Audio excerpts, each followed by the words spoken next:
Well, Vice President Joe Biden telling Vladimir Putin, quote, "Don't tell us, show us."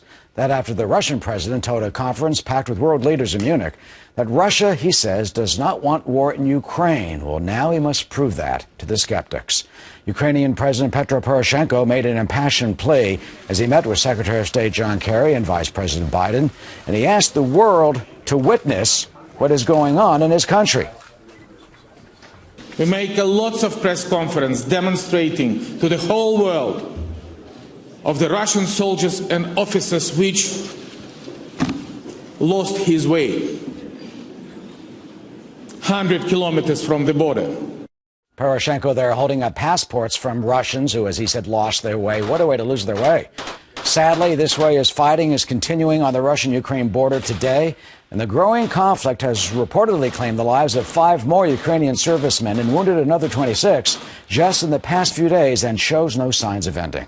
Mark Dubowitz is executive director of the Foundations for the Defense of Democracies and joins us now. Mark, you got to hand it to Poroshenko. That was a vivid display of what some considered the lies coming out of Moscow when he held up all those passports of what he said were Russians who were fighting against those in his country. But the big, wider question is, do you think Putin can really be stopped?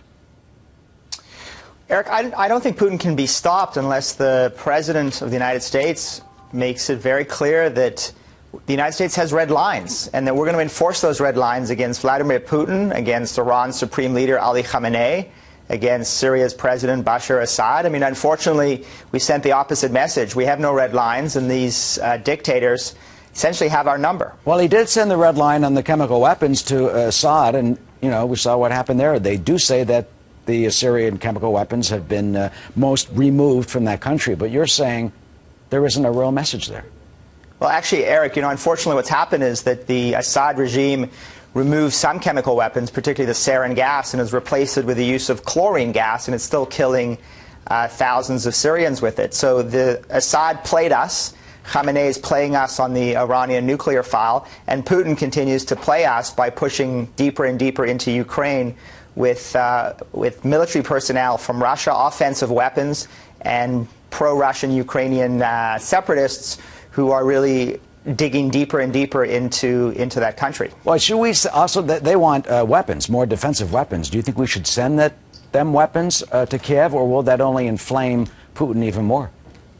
I think absolutely. I mean, I think we also have to arm our diplomacy and increase our negotiating leverage. And I think the defensive weapons they're talking about, like anti-tank missiles and reconnaissance drones, armored Humvees, and most importantly, radar for detecting the presence of rocket fire or artillery fire. All of that is our defensive weapons that will help Ukrainian military personnel save their lives. So why haven't we done that so far? I mean, they're being slaughtered. So why haven't we done that so far? It's been months and months and months.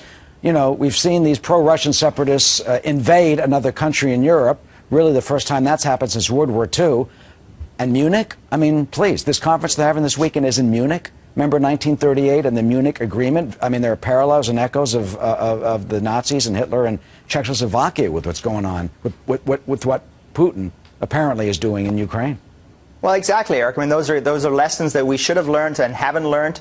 I mean, the reality is that this White House has refused to actually not only use military force, not only threaten credibly military force, but has refused to actually arm people who are willing to fight for themselves. And not only Ukrainians, but moderate Syrians and millions of Iranians who were on the streets in 2009 yelling death to the dictator, President Obama, are you with us or are you with the dictator? The White House, unfortunately, doesn't want to arm its diplomacy. It believes in sanctions and engagement and diplomacy and more sanctions, but it's always loath to even contemplate military force, even the hypothetical, even in providing military support to people who want to fight for their own freedom. Well, some would say that that's a wise thing, that he's not spilling more American blood. He has said that the war on terror is over, and he's keeping us out of another war. No, listen, there's no reason to have boots on the ground in any of these conflicts. What I'm suggesting is you've got to arm people who are willing to fight for themselves. I mean, again, that was also the lesson of World War II. You know, there were partisans, brave partisans willing to fight the Nazis, and the point is to arm people willing to fight dictators, It doesn't have to be American boys and girls who are over there. It has to be Ukrainians and Syrians and Iranians and others who are willing to fight these brutal dictators. But if we're not even willing to provide defensive weapons to these people so that they can protect their own lives and their own country, then we are never going to have the negotiating leverage we need to resolve these conflicts peacefully and on advantageous terms. Finally, Mark, in effect, have we left them out to hang to dry?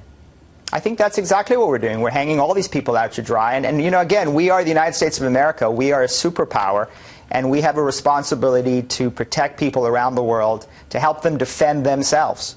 And if we don't, then Putin and Khamenei and Assad and others are going to roll us. They're going to roll us in every negotiation, and we're going to end up not only diminishing the security of others, but diminishing American national security and credibility at the same time. All right, well, Merkel will be at the White House on Monday, and we'll see how this will continue to play out.